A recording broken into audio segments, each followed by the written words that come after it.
सभी दर्शकों को हमारा नमस्कार, सेवा जौहार। आज के मेहमान कार्यक्रम में हमारे स्टूडियो में आमंत्रित हैं जिला पंचायत बस्तर जिला के मुख्य कार्यपालन अधिकारी श्री रोहित व्यास साहब। रोहित व्यास साहब, हम हमारे स्टूडियो में आपका दूरदर्शन केंद्र और सभी दर्शकों की तरफ से बहुत बहुत स्वागत करते हैं। थैंक यू, जय जौहार। और जैसा कि आपसे हम बहुत सारी चीज़ें जानना चाहेंगे, क्योंकि हमारे जो कार्यक्रम को है बच्चे से लेकर बूढ़े तक देखते हैं। कुछ न कुछ उनमें जिज्ञासा होती है जानने की, कुछ समझने की। सभी बातें हम चर्चा करेंगे, लेकिन सबसे पहले हम आपकी जो जन्म स्थान और पढ़ाई लिखाई के बारे में जानना चाहेंगे कि कहाँ से आपकी शुरुआत हुई। मैं उज्जैन मध्य प्रदेश का रहने वाला हूँ। मूलतः मेरा जन्म स्थान इंदौर में है जी। पढ़ाई मेरी उज्जैन से ही हुई है, जो प्रारंभिक पढ़ाई थी जी। इंजीनियरिंग मैंने इंदौर के Swami Shri Vaishnav institute of technology and science Indore से किया है, इलेक्ट्रॉनिक्स एंड कम्युनिकेशन इंजीनियरिंग में। इसके बाद मैंने करीब 3 साल एरिक्सन नोएडा में काम किया, जहाँ पर मैं एक नेटवर्क इंजीनियर के पद पे था जी। उसके बाद लगभग 3 साल मैंने प्रधानमंत्री ग्रामीण विकास फेलोशिप, जो एक मिनिस्ट्री ऑफ रूरल डेवलपमेंट का प्रोग्राम है जी। उसमें चंदौली उत्तर प्रदेश में काम किया है। इसके बाद 2017 में मैंने भारतीय प्रशासनिक सेवा ज्वाइन की है। अच्छा, तो जैसे भारतीय प्रशासनिक सेवा जो है हमारे भारत के लिए एक सरकारी नौकरी के तौर पर हम देखें तो एक शीर्ष पद होता है, और इस पद पर आने के लिए मतलब व्यक्ति को बहुत संघर्षशील कठिन परिश्रम करना पड़ता है, कई समस्याएं भी आती है। तो हमारे युवाओं के लिए अगर कोई भारतीय प्रशासनिक सेवा में जाना चाहते हैं तो उन्हें किस तरह की तैयारी करना चाहिए सर? निसंदेह एक बहुत ही अच्छा एक अपॉर्चुनिटी है देश के लिए काम करने का, अपने लोगों के लिए काम करने का। और बाहर से लगता है कि टफ है या कैसा रहेगा, मगर जब तैयारी करने के बाद जब हम सेवा में प्रवेश करते हैं तो एक अद्भुत एक एक्सपीरियंस है ये देश के लिए काम करने का, अपने लोगों के लिए काम करने का। ये जो एक्सपीरियंस है, ऐसा किसी और जॉब में मेरे को नहीं लगता है कि ऐसा कोई अपने को अवसर मिल सकता है। जी। तैयारी करने के लिए मेरा ये मानना है कि काफ़ी कठिन परिश्रम तो करना पड़ता है, पर कंसिस्टेंसी, डेडिकेशन, मोटिवेशन होना बहुत आवश्यक है। जब मैं यूपी में काम कर रहा था, तब वहाँ पर फील्ड स्तर पर काम करते हुए मुझे लगा कि जो मेरे ड्रॉबैक्स देखे, जो चैलेंजेस देखे, वहाँ पर जाके मुझे रियलाइज़ हुआ कि प्रशासनिक सेवा में जाना चाहिए। और उसी के साथ मेरे को ये रियलाइज़ हुआ कि जो प्रशासनिक सेवा में जाके हम जितना देश सेवा कर सकते हैं उतना किसी और क्षेत्र में नहीं कर सकते हैं। जी जी जी। फिर भी व्यास साहब, हम जानना चाहेंगे कि जैसे इस सेवा को प्राप्त करने के लिए शुरू से ही जब पढ़ाई करते हैं तो विषय को के चयन के लिए भी कुछ न कुछ तो योजनाबद्ध तरीके से मतलब कैंडिडेट को सोचना पड़ता होगा, तो उसके बारे में भी हम आपसे जानना चाहेंगे। मैं जिला प्रशासन चंदौली के साथ काम कर रहा था जी। तो वहाँ पर काम करते करते ही मेरे को समझ में आया कि लोक प्रशासन विषय जो है जी, ये एक अच्छा विषय हो सकता है, जो एक ऑप्शनल सब्जेक्ट अपने को लेना होता है। और जिला प्रशासन के साथ काम करते करते ही लोक प्रशासन की काफ़ी चीज़ें समझ में आने लगी जी। तो वहाँ से मेरे को लगा कि लोक प्रशासन विषय अगर अपन लेते हैं तो अपनी परीक्षा जो है वो थोड़ा आसानी से क्लियर हो सकती है, क्योंकि काफ़ी सारे कॉन्सेप्ट मैं प्रत्यक्ष अपने सामने देख रहा था। प्रशासन कैसे काम करता है, कैसे चलता है, पूरा प्रत्यक्ष रूप से नज़र आ रहा था।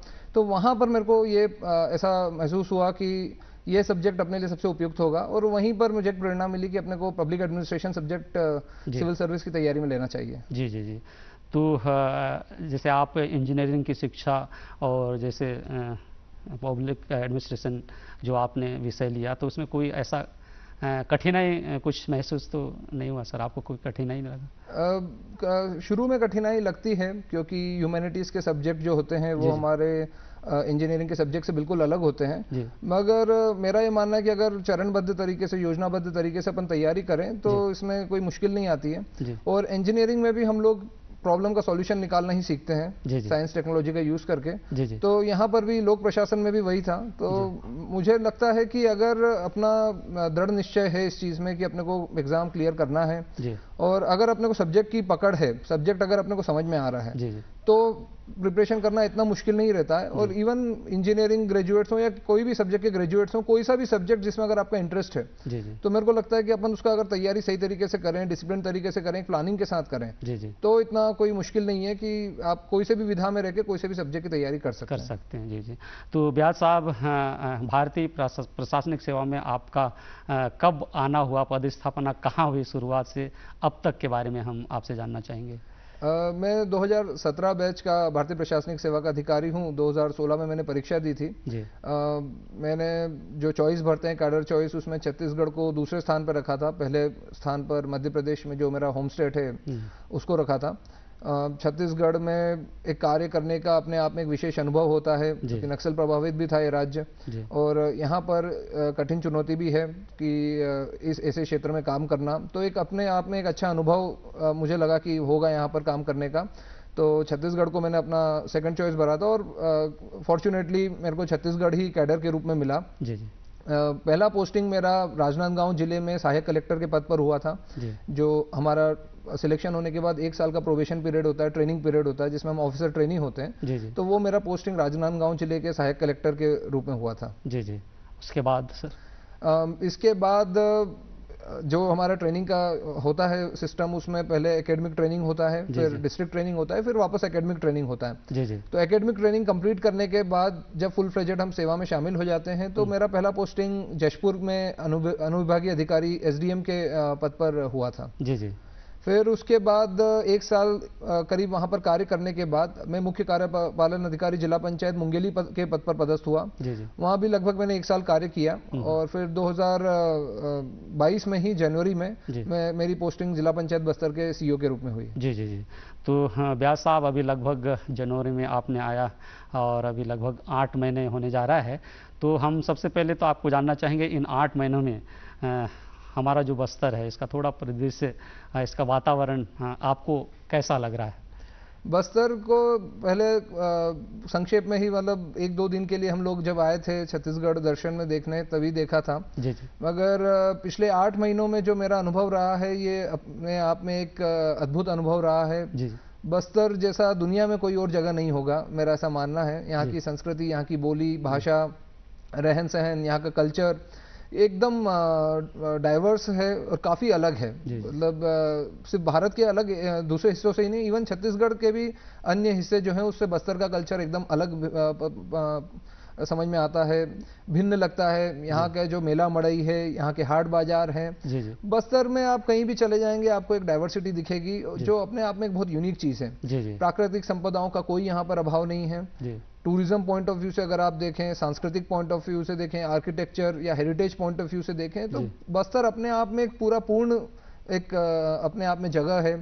और डाइवर्सिटी की बात करें तो आप जब अविभाजित बस्तर एक जिला था, या अभी भी अगर बस्तर संभाग की बात करें तो केरल से भी ज्यादा इसका भौगोलिक क्षेत्र है। और डाइवर्सिटी इसी बात से समझ में आती है कि अनेक प्रकार की यहाँ पर जनजातियां हैं, अनेक प्रकार की बोलियां हैं, भाषाएं हैं, अलग अलग रहन सहन है, पहनावा है, अलग अलग यहाँ का खान पान है, और जो अपने आप में यूनिक है। और अब तो देश विदेशी, सिर्फ देश से ही नहीं विदेशों से भी लोग यहाँ पर आ रहे हैं लगातार और एक समझने की कोशिश कर रहे हैं यहाँ की डाइवर्सिटी को। जी। तो व्यास साहब, जैसे कि आप अभी वर्तमान में बस्तर जिले के मुख्य कार्यपालन अधिकारी जिला पंचायत में हैं, और बस्तर जो जिले में इसमें 7 विकासखंड आते हैं, जैसे हमारा बस्तर है, लोहंडीगुड़ा है, बास्तानार है, दरबा है, तोकापाल है, जगदलपुर है, बखावंड है। अगर हम विकास की दृष्टि से हम देखें तो बास्तानार और दरभा थोड़ा सा मतलब पीछे हैं बाकी दूसरे 5 ब्लॉकों की अपेक्षा, और आप का यहाँ 8 महीने कार्य करते हुए भी मतलब हो रहा है। तो सबसे प्राथमिकता मतलब विकास की दृष्टि से किस ब्लॉक को आप ध्यान दे रहे हैं, आपके अनुभव से बताइए। आपने बिल्कुल सही कहा कि जो हमारे पूरे जिले की अगर बात करें कि 7 ब्लॉक में हमारे जो 2-3 ब्लॉक हैं, दरभा, बास्तानार, लोहंडीगुड़ा, वहाँ पर विकास उतना नहीं हुआ है जितना बकावंड और बस्तर ब्लॉक में हुआ है। और उसके पीछे कई कारण भी हैं। जैसे अगर अपन ज्योग्राफिक टेरेन देखें तो थोड़ा पथरीला एरिया है, वहाँ पर अपने को एग्रीकल्चर एक्टिविटीज़ लेने में भी समस्या होती है। इसके अलावा पथरीला टेरेन होने के कारण वहाँ पर अपने को भूजल भी आसानी से उपलब्ध नहीं हो पाता है। काफ़ी जब हम लोग बोर की मांग आती है, हम लोग बोर करवाते हैं तो बोर फेल हो जाते हैं, वहाँ पर समस्या आती है। तो प्रायोरिटी में हम लोगों के वही जो दरभा और बास्तानार, यही 2 ब्लॉक को हमने टॉप प्रायोरिटी पे रखा हुआ है। छत्तीसगढ़ शासन की भी यही मंशा है कि अलग अलग योजनाओं से हम जो हमारे अत्यंत पिछड़े इलाके हैं उनको तेजी से विकसित करें। बस्तर जिला आकांक्षी जिलों में भी शामिल है और हम लोग यही प्रयास कर रहे हैं कि हमारे जो ज़्यादा बैकवर्ड ब्लॉक्स हैं, बास्तानार है, दरबा है या लोहंडीगुड़ा तोकापाल है, वहाँ पर हम लोग ज़्यादा फोकस करें। शासन की जो विभिन्न योजनाएं हैं उनको भी हम लोग चाह रहे हैं कि ज़्यादा से ज़्यादा वहीं पर कन्वर्ज करें, ज़्यादा से ज़्यादा वहाँ पर आजीविका गतिविधियाँ जनरेट करें, ज़्यादा से ज़्यादा वहाँ पर सिंचाई की सुविधाएँ हम लोग लोगों को उपलब्ध करा पाएँ ताकि कृषक जो है अपनी आजीविका बढ़ा पाएँ। जैसे अगर दरभा की बात करें तो वहाँ पर छोटे छोटे नदी नाले काफ़ी सारे हैं। छत्तीसगढ़ शासन का जो फ्लैगशिप स्कीम है नरवा योजना, उसके तहत हम लोगों ने वहाँ पर काफ़ी अच्छा काम लिया गया है और उसके कारण वह परिणाम देखने भी चालू हो चुके हैं। अभी भूजल स्तर धीरे धीरे बढ़ना चालू हुआ है, जो खेतों में नमी है वो बढ़ना चालू हुई है। छोटे छोटे स्ट्रक्चर्स जो वहाँ पर छोटे छोटे नाले हैं उसमें हम बंधान का कार्य करके वहाँ पर minor lift irrigation projects start कर रहे हैं। स्पेशली दरभा ब्लॉक में इसमें काफ़ी अच्छा काम हो रहा है। अब हम लोग बास्तानार को भी इंटेंसिव तरीके से जो नाली ट्रीटमेंट का, नरवा ट्रीटमेंट का कार्य है, जो रिच टू वैली अप्रोच है, उसके माध्यम से करके वहाँ पर जो मिट्टी का कटाव है उसको रोकने का प्रयास कर रहे हैं। अगर अभी हमने एक बहुत इनोवेटिव यहाँ पे एक बस्तर कॉफ़ी का जो प्रोजेक्ट है उसको बड़े स्केल पे दरभा और बास्तानार, ये 2 ब्लॉक में हम लोगों ने लॉन्च किया है, जो काफ़ी बड़े रकबे में अब वहाँ पर कॉफ़ी की खेती होगी। इससे पहले एक डेमो प्रोजेक्ट वहाँ पर हुआ था जो सक्सेसफुल रहा और बस्तर कॉफ़ी का काफ़ी इसमें नाम हुआ, काफ़ी डिमांड भी आ रहा है और हम लोग उसका पूर्ति भी नहीं कर पा रहे हैं। तो मुझे लगता है कि ये कॉफ़ी का खेती हो गया, जैसे दरभा में पपाया का खेती वहाँ की महिलाएं कर रही हैं और 25 से 30 लाख रुपए की अभी तक 1 साल में आमदनी कमा चुकी हैं। तो इस तरह के जो छोटे छोटे इंटरवेंशन है, यही हम लोग करके वहाँ का पूरा एक दृश्य बदल सकते हैं। जी। तो व्यास साहब, हम थोड़ा सा शिक्षा के बारे में भी आपसे जानना चाहेंगे, खासकर हमारे बस्तर जिले के 7 ब्लॉक में क्या शिक्षा की स्थिति आप महसूस करते हैं और क्या करना चाहिए शिक्षा को बढ़ावा देने के लिए? शिक्षा में निसंदेह अच्छा कार्य किया है। हमारे शिक्षक जो हैं लगातार इसमें मेहनत कर रहे हैं। शिक्षा गुणवत्ता सुधार के लिए लगातार इसमें कार्य हो रहा है। FLN फाउंडेशन, फंक्शनल लिटरेसी और न्यूमरेसी जिसको बोलते हैं, उस पर लगातार अभी हम लोग कार्य कर रहे हैं और स्कोप है, इम्प्रूवमेंट का काफ़ी स्कोप है। स्पेशली जब हम देखते हैं कि ड्रॉप आउट रेट अगर है तो ड्रॉप आउट रेट को हम कम करने में लगातार कार्य कर रहे हैं। एक चीज़ जो देखने में है कि बच्चे थोड़ा रेगुलर नहीं रह पाते हैं, अटेंडेंस उनकी रेगुलर नहीं हो पाती है। तो इसके लिए अब हम ये प्रयास कर रहे हैं कि पेरेंट टीचर मीटिंग हर महीने लगातार हो। इससे उसमें हमको लग रहा है कि काफ़ी सुधार आएगा। इसके अतिरिक्त अभी हमारे आदरणीय कलेक्टर महोदय के दिशा निर्देश पे लगातार हम लोग ग्रामीण सचिवालय का आयोजन कर रहे हैं, जिसमें जो नोडल अधिकारी जिला स्तर के वो गांव में जाते हैं, वहाँ का स्कूल देखते हैं, वहाँ पे बच्चों का लर्निंग आउटकम देखते हैं। अगर कोई इंफ्रास्ट्रक्चर डेफिसिट है वहाँ पर विद्यालय में तो उस पर कार्य करने की दिशा में काम कर रहे हैं। छत्तीसगढ़ शासन की जो एक महत्वाकांक्षी योजना है स्वामी आत्मानंद अंग्रेजी उत्कृष्ट माध्यमिक विद्यालय, बस्तर जिले में 10 करीब हम लोग अभी तक खोल चुके थे और अभी 15 अगस्त पे माननीय मुख्यमंत्री जी ने घोषणा की कि हम लोग अपने जो दूसरे high school higher secondary schools हैं उनको भी स्वामी आत्मानंद स्कूल की तर्ज पर ही डेवलप करेंगे।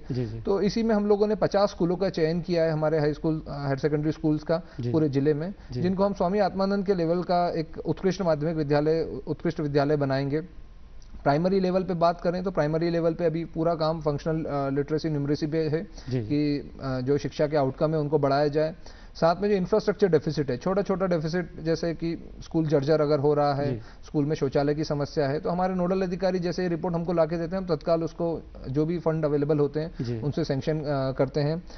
इसके अतिरिक्त अभी हम लोग एक बिल्डिंग एज लर्निंग एड एक कॉन्सेप्ट होता है जिसके अंदर जो वहाँ का इन्वायरमेंट है, जो इंफ्रास्ट्रक्चर है, उसी को कैसे हम एक एजुकेशनल उसमें मटेरियल में या एजुकेशनल उसमें बदल सकें, उस पर अभी कार्य कर रहे हैं। तो इस पर भी प्रथम चरण में हम लोग हर विकासखंड में 5-5 प्राइमरी स्कूल लेंगे और उनको बाला जो टेक्निक है उसके माध्यम से उनको डेवलप करेंगे। जो मिडिल लेवल पे हमारा देखते हैं कि वो एक फाउंडेशन का कार्य करता है। 6ठी 7वीं 8वीं की जो हमारी कक्षाएं हैं तो इन कक्षाओं में अगर साइंस, मैथ्स और जो सोशल साइंस का अगर हमारा फाउंडेशन है, अगर ये वीक हो जाता है तो आगे की कक्षाओं में हमारे विद्यार्थियों को समस्या आती है। तो इन कक्षाओं में अब खेल खेल के माध्यम से या साइंस के मॉडल्स जो हैं, कबाड़ से जुगाड़ आदि गतिविधियों के माध्यम से शिक्षक जो हैं अब खेल खेल के माध्यम से बच्चों को पढ़ा रहे हैं, तो उससे भी साइंस में काफ़ी इंप्रूवमेंट आ रहा है। सोशल साइंस हो गया, मैथमेटिक्स हो गया, उसके नॉलेज में बच्चों में काफ़ी इंप्रूवमेंट आ रहा है। जी जी। व्यास साहब, हम बस्तर जिले में थोड़ा स्वास्थ्य सेवा के बारे में भी हम आपसे जानना चाहेंगे। मतलब यहाँ क्या स्थिति है और जिला पंचायत की तरफ से क्या प्रयास किया जा रहा है? स्वास्थ्य में बस्तर पूरा संभाग की बात करें तो मलेरिया से काफ़ी ग्रसित रहा है और इसमें मलेरिया मुक्त बस्तर अभियान भी चला, जिसके काफ़ी अच्छी परिणाम देखने को मिले। मलेरिया का प्रकोप यहाँ पर पहले रहा है, बीच में डेंगू का भी काफ़ी यहाँ पर प्रकोप रहा, तो उसके लिए भी प्रशासन लगातार कार्य कर रहा है और शासन प्रशासन इसमें लगातार अलग अलग योजनाओं के माध्यम से जो स्वास्थ्य है, स्वास्थ्य का इंफ्रास्ट्रक्चर है, उसको ठीक करने के लिए कार्य कर रहा है। इसके अतिरिक्त अगर हम लोग देखें कि दूरस्थ अंचल है, वहाँ पर जो हमारे ग्रामीण हैं उनको दिक्कत आती थी कि अस्पताल तक कैसे जाएं। अस्पताल दूर होते हैं जनरली, क्योंकि ये पॉपुलेशन डेंसिटी हमारा यहाँ पर बस्तर में काफ़ी कम है, तो हैबिटेशन स्कैटर्ड होते हैं और दूर दूर होते हैं। तो इसके लिए एक मुख्यमंत्री हाट बाजार योजना है, उसमें एक मोबाइल मेडिकल यूनिट हर हाट बाजार में जाता है, वहाँ पर सुबह से शाम तक रहता है। और जो हाट बाजार एक पूरा एक केंद्र होता है पूरी बस्तर संभाग में, जहाँ पर पूरी जो रहन सहन लोगों का लाइफ है उसके अराउंड ही रिवॉल्व करता है। तो हाट बाजार में वो गाड़ी जाती है, मोबाइल मेडिकल यूनिट, उसमें एक डॉक्टर होता है, लैब टेक्नीशियन होता है, नर्सेस होती हैं, वो अलग अलग प्रकार के टेस्ट वहाँ पर करते हैं, वहाँ पर दवाई देते हैं। अगर कुछ सीरियस केस होता है या रेफरल की आवश्यकता होती है तो केसेस को रिफर भी करते हैं। जी जी। इसके अलावा शहरी क्षेत्र में स्लम स्वास्थ्य योजना भी चल रहा है, जिसमें भी मुख्यमंत्री हाट बाजार योजना की तर्ज पर ही एक मोबाइल मेडिकल यूनिट शहर के स्लम्स एरिया में जाता है और वहाँ पर लोगों को स्वास्थ्य सुविधा मुहैया कराता है। इंफ्रास्ट्रक्चर पॉइंट ऑफ व्यू से देखें तो जो हमारे हेल्थ इंफ्रास्ट्रक्चर हैं, वहाँ पर कभी कभी छोटा मोटा इशू आता है कि कोई मशीन ख़राब हो गई है या कुछ इंफ्रास्ट्रक्चर में कुछ गैप रहता है, तो उसको भी हम जो लोकल हमारे पास फंड्स अवेलेबल होते हैं उसके माध्यम से गैप फिलिंग करते हैं। एचआर का कभी कभी इशू रहता है, उतना एचआर हमारे पास कुशल डॉक्टर या स्पेशलिस्ट उपलब्ध नहीं हो पाते हैं, तो उनको भी हम लोकल लेवल पे जो लोकल लेवल पे हमारे पास फंड्स अवेलेबल होते हैं उनके माध्यम से हम लोग उनको यहाँ पर नियुक्त करते हैं।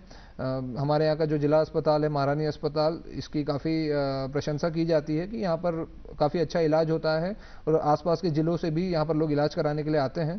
तो स्वास्थ्य इंफ्रास्ट्रक्चर में काफ़ी अच्छा अभी काम हो रहा है। अब हमारा फोकस है कि जो प्राइमरी हमारा हेल्थ केयर इंफ्रास्ट्रक्चर है, स्पेशली सब हेल्थ सेंटर्स हैं, आकांक्षी जिलों में इंडिकेटर्स में भी ये देखने में आया है कि हमारा जो मैटरनल मोर्टालिटी है, चाइल्ड मोर्टालिटी है, वो हमारा अन्य जिलों की अपेक्षा ज़्यादा है। तो उस पर काम करने के लिए जो हमारा प्राइमरी हेल्थ केयर इंफ्रास्ट्रक्चर है, हमारे उप स्वास्थ्य केंद्र हैं, प्राथमिक स्वास्थ्य केंद्र हैं, उनको हम स्ट्रेंथन करने पर भी काम कर रहे हैं। हर महीने इसमें लगातार हम लोग समीक्षा करते हैं कि एएनसी चेकअप, 4 एएनसी चेकअप जो होने चाहिए वो हो रहे हैं या नहीं हो रहे हैं, लगातार इंस्टीट्यूशनल डिलीवरी कितना हो रहा है, इम्यूनाइजेशन कितना हो रहा है, तो इस पर लगातार हम लोग समीक्षा कर रहे हैं। जहाँ पे गैप दिख रहा है हमको, उसको गैप फिलिंग कर रहे हैं और उस पर लगातार हम लोग कार्य कर रहे हैं। जी जी। तो व्यास साहब, और मैं जानना चाहूँगा कि जैसे बस्तर में पारंपरिक हुनर, चाहे हम मिट्टी शिल्प हो, लकड़ी शिल्प हो, बाँस शिल्प हो, घड़वा शिल्प हो, लोह शिल्प हो, और हमारे जो गांव में हैं पारंपरिक व्यवस्था भी है, अगर हम उनको प्रशिक्षण, कौशल प्रशिक्षण दे करके अगर रोजगार के रूप में अगर अपनाना चाहें, तो क्या जिला पंचायत इस ओर भी कुछ ध्यान दे रहा है? निसंदेह स्किल डेवलपमेंट के क्षेत्र में कार्य हो रहा है। बस्तर के जो शिल्प हैं उसकी एक अलग पहचान है पूरी दुनिया में। यहाँ का जो डोकरा आर्ट है, यहाँ का जो रॉट आयरन का आर्ट है, उनको जीआई टैग भी मिला हुआ है और यहाँ का जो वुड आर्ट है उसको भी वहाँ विश्व प्रसिद्ध है वो। इसके अलावा शीतल पे भी यहाँ पर काम होता है, बेम्बू पे भी काम होता है और अन्य यहाँ पर पैरा आर्ट का भी काम होता है। तो आर्ट और जो हमारे हैंडीक्राफ्ट्स हैं उसका बहुत अच्छा टैलेंट यहाँ पर है, पर कालांतर में ये देखने में आया है कि धीरे धीरे जो जनरेशन्स हैं वो पुरानी जो उनकी हुनर है, जो कला है, उसको भूलते जा रहा है या उसको उतना अच्छे से फॉलो अप नहीं कर पा रहा है। तो यहाँ पर कलाकारों को हैंड होल्डिंग सपोर्ट प्रोवाइड करने की आवश्यकता है। जी जी।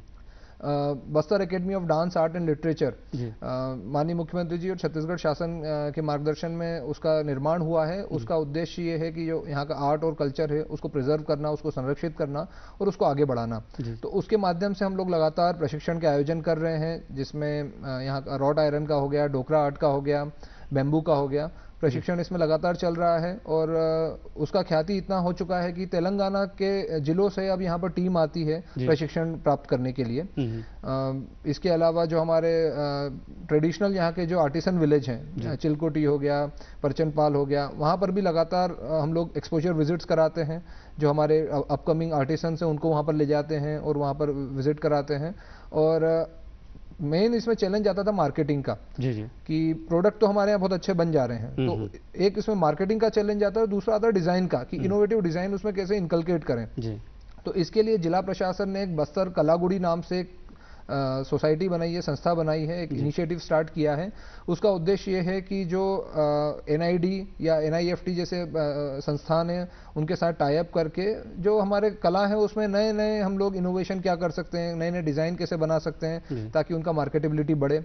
इसके अलावा हमारे बस्तर में ही एक लोका बाजार नाम से एक स्टार्टअप है जो जिला प्रशासन ने जिसको प्रमोट किया था, तो वो स्टार्टअप भी इस क्षेत्र में बहुत अच्छा कार्य कर रहा है और यहाँ का जो ट्रेडिशनल अपना हैंडीक्राफ्ट्स है उसको वो मार्केट कर रहा है। जी रोहित व्यास साहब, आपके साथ इतनी अच्छी चर्चा हुई, लेकिन अंत में हमारे पूरे जो बस्तर है या बस्तर संभाग है, हमारे दर्शकों को अपनी तरफ से किस रूप में आप अपील करना चाहेंगे? बस्तर अपने आप में एक स्वर्ग नहीं है तो स्वर्ग से कम भी नहीं है, और मैं आप सभी से अनुरोध करूंगा कि एक बार बस्तर अवश्य आएँ।